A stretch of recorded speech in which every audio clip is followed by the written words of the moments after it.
So far I have given you an overview of continuous reheat furnace. Now I will show you how a furnace can be simulated with a software. Here the furnace simulation is done with a software called FurnXpert. FurnXpert is a continuous reheat application software. It performs simulation in continuous walking beam and or pusher furnaces to determine optimum setting during reheating operation. The software also predicts product quality, for example temperature, scale, decarburization, etc. And it is done during the heating process. FurnXpert builds furnace data with zone and furnace dimensions, furnace insulation, burner type, fuel, etc.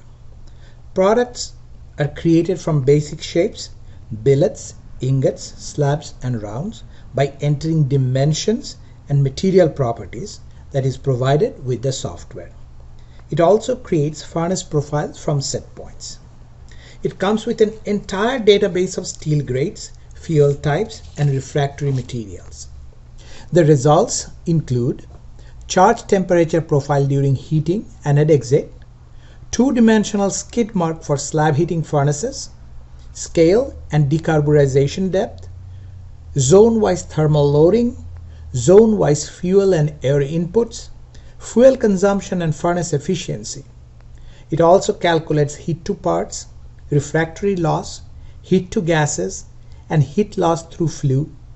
It also calculates energy consumed in different zones, total fuel consumption, and furnace efficiency. These are all the functions of FurnXpert software. The steps are: configure a new furnace, create charge, create profile, place charges on the furnace, change settings for comparing different runs, run simulation to see the heating of the charge, and then to see the heat loss and heat balance calculation. This is how a new furnace is created. The furnace inputs are furnace types and dimensions, heating type, charge and discharge roll info, zone details, zone walls and skid information, fuel specification, and burner type. This is where the wall informations are entered. The informations are refractory factors zone-wise, wall area and insulation details, skid parameters and insulation, and slot information. The next is fuel and burner data. For fuel and burner data, you need to enter type of fuel, percentage of excess air, combustion air temperature, fuel temperature, and also types of burners, whether it is conventional or regenerative type. Then fuel type is used from a drop-down menu. We also have an option to select conventional and regen burners. This is how zone set points are entered. There is provision to enter production rate. The software has the option to create furnace profile as well.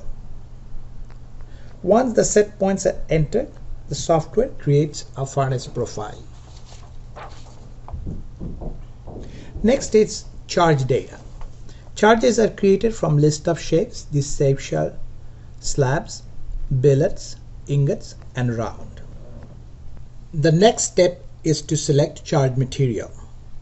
There are 22 different grades of steel. If required, the user can create their own grades, which will be discussed later.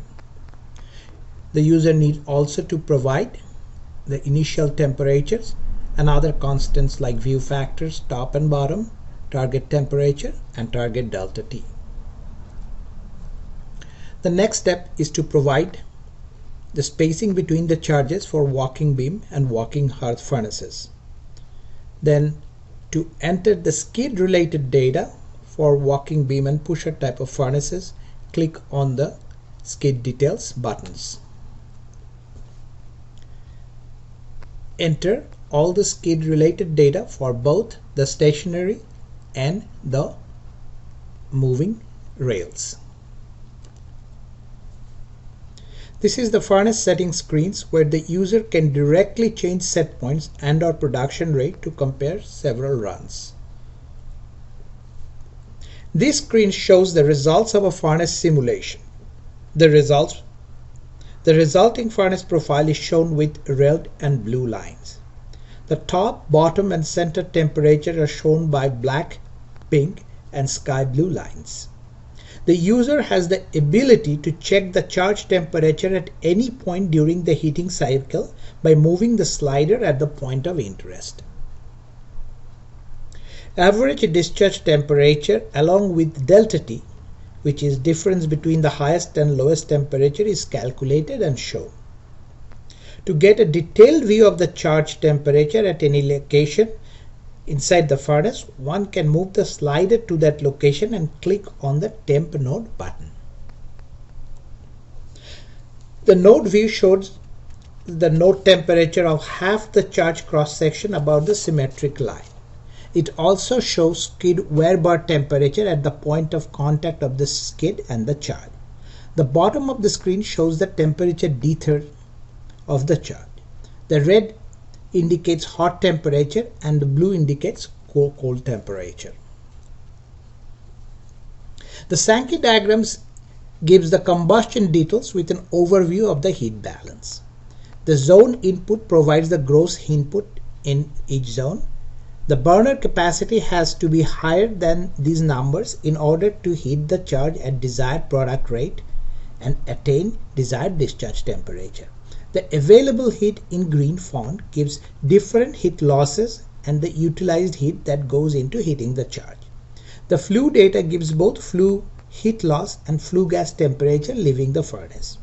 Net heat to air is the recuperated heat. Gross heat input is the total energy required to run the furnace. The fuel consumption is shown on the bottom left hand side corner. Zone-wise loss details are also available by clicking on the loss detail button. Zone-wise loss details are shown here. As discussed earlier, the user can view or create their own material data. The material data consists of density, thermal conductivity as a function of temperature, and specific heat as a function of temperature. The user can also create their own fuel by providing fuel data. The user can also create their own insulation data, which is again density, conductivity and specific heat.